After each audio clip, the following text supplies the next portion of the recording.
Hello, VBC family, and welcome to the next installment of the Elders Forum. This is a series of videos that the elders are putting together that cover a range of topics that we hope that you find beneficial. My name is Jim Janke, and I have the honor and privilege of serving as one of the elders at VBC. I'll be sharing on the topic of gathering while sheltering. And while this may seem like an oxymoron, hopefully I'll be able to unpack that during our time together. At the start of Gary's messages, he often reminds us of why we gather.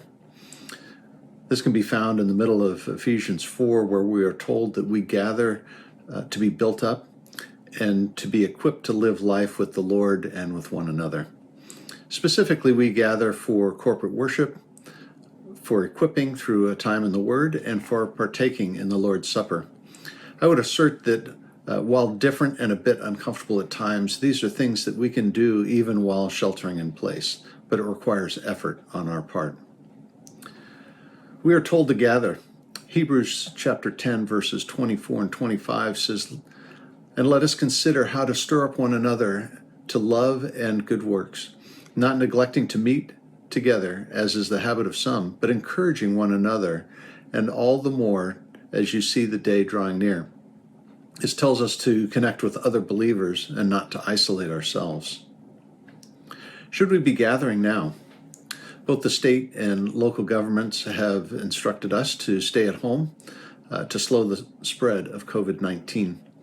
We're seeing that this was a wise move that has been effective in flattening the curve and protecting the precious resources we have in our hospitals and with our healthcare workers so that they're not completely overwhelmed. It's important to note that this order is not one that singles out the church specifically, but is a general order. Romans chapter 13, verse 1 tells us to submit to those in authority over us. It says, let every person be subject to the governing authorities, for there is no authority except from God, and those that exist have been instituted by God. The church should not be the one to lead the charge to resume large gathering. There are others doing this for us. We saw just this past week that Tesla reopened their factories. They implemented a number of operational changes that the Alameda County officials deemed adequate. And if this results in an increased number of cases, it would reflect poorly on Tesla or any other company that has resumed their operations and may cause the governing authorities to reconsider their timeline for reopening. But the case is different for us. We are Christ's ambassadors here on earth. And if our resumption of services results in an increased number of cases amongst those in our body, this would reflect poorly not only on us, but the church, and has the potential to place a stain on Christ's church here on earth. There may come a time for us to act, but the current situation just doesn't warrant that on our part. So what can we do now? I see that there's 5 things that we can be doing right now.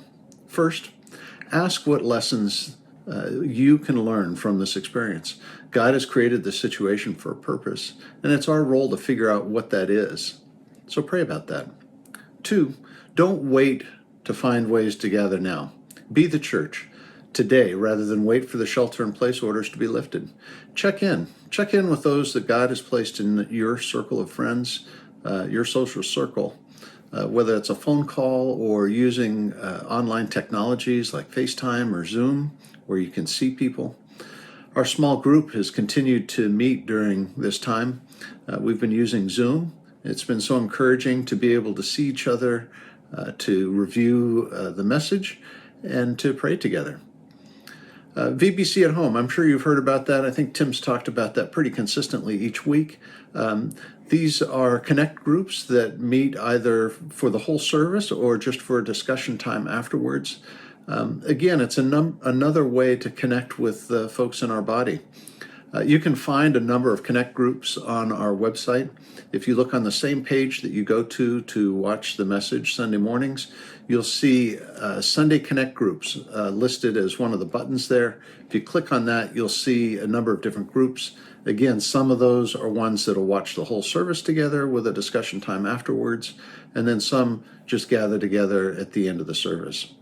So I'd encourage you to give that a try. See how that works. Find a group that you enjoy being with and you find encouraging. 3, be evangelistic. We are seeing people that are now being faced with their mortality and are wondering what comes next. This is creating opportunities for us to share the hope that we have in Christ. So pray about those opportunities. Share the hope that you have. This is something that's sorely needed by the lost in our communities. 4, think missionally. In the U.S., we often think of a gathering as gathering together in a church building.